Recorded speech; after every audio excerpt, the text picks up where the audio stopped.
بسم اللہ الرحمن الرحیم۔ حضرت ثمامہ بن اسال، ان کے بارے میں آتا ہے کہ یمن اور یمامہ کے علاقے سے ان کو صحابہ نے مقابلے کے بعد گرفتار کر کے لایا۔ صحابہ کرام ان کو لے کر کے آئے، اپنے علاقے کے سرداروں میں سے تھے، اور روایت میں آتا ہے کہ نبی اکرم صلی اللہ علیہ وسلم کے معاملے میں ان کا معاملہ بہت دشمنانہ تھا۔ صحابہ لے کر کے آئے گئے مدینہ منورہ،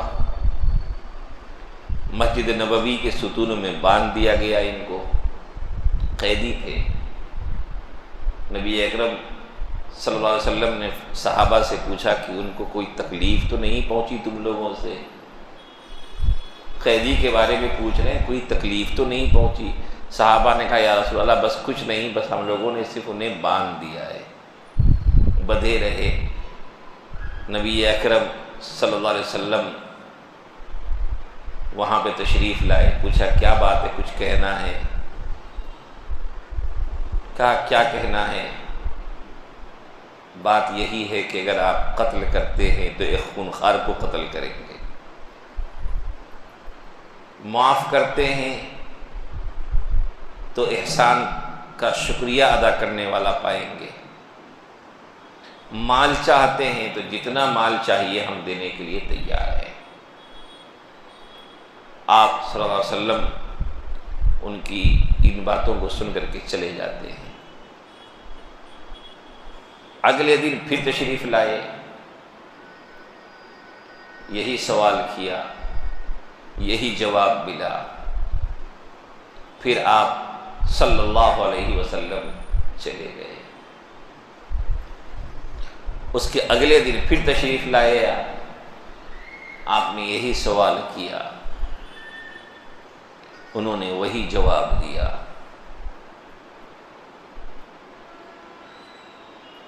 اللہ کی وحی کا انتظار رہا ہوگا۔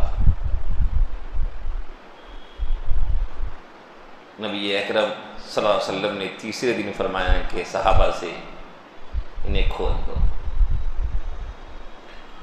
نہ قتل کرنے کا فیصلہ فرمایا، نہ مال لینے کا فیصلہ فرمایا، کہا انہیں کھول دو۔ روایت میں آتا ہے کہ ثمامہ آزاد ہو گئے، قید سے کھل گئے، وہاں سے سیدھا تیزی کے ساتھ نکلتے ہیں اور کہیں اور نہیں، قریب کے باغ میں جاتے ہیں، جا کر کے غسل کرتے ہیں، اور پھر نبی اکرم صلی اللہ علیہ وسلم کی خدمت میں حاضر ہوتے ہیں۔ کہا یا رسول اللہ مجھے کلمہ پڑھا کے مسلمان بنا دیجیے۔ پھر کہا کہ دیکھیے ایک وقت وہ تھا کہ آپ کے چہرے سے زیادہ مجھے کسی اور چیز سے نفرت نہیں تھی، اور اب آپ کے چہرے سے زیادہ کسی اور چیز سے مجھے محبت نہیں ہے۔ آپ کا دین مجھے اس سے سب سے زیادہ مجھے آپ کے دین سے نفرت تھی، اب آپ کا دین ہی مجھے سب سے زیادہ عزیز ہے۔ تیسری چیز کہا کہ آپ کے شہر سے میں بہت زیادہ نفرت کرتا تھا، اب آپ کا یہ شہر میرا بہت محبوب بن چکا ہے۔ بتائیے کہاں طاقت کا استعمال ہوا؟ آپ کے اچھے اخلاق کو مدینے میں 3 دنوں رہ کر کے دیکھنے کا ان کو موقع ملا، اسلام دل میں اتر گیا۔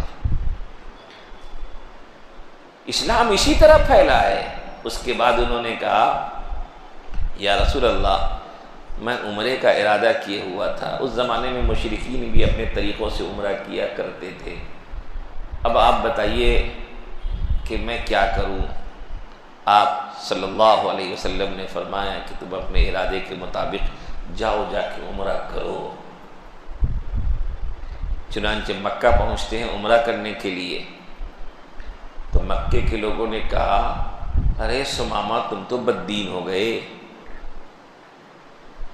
تو انہوں نے بڑے فخر سے کہا بددین نہیں ہوا ہوں، محمد صلی اللہ علیہ وسلم کا دین قبول کر چکا ہوا۔ چونکہ یہ بھی سردار تھے، اور سن لو اتنا ہی نہیں، اب تک تو میں تم لوگوں کا دوست تھا، لیکن اب میرا فیصلہ سن لو، جب تک محمد صلی اللہ علیہ وسلم اجازت نہیں دیں گے، یمامہ کے علاقے سے تمہارے علاقے میں ایک دانہ بھی نہیں آئے گا۔ کہاں تو جانی دشمن تھے، اب یہاں اپنی جان کو قربان کرنے والے بن گئے۔ یہ سب کیوں؟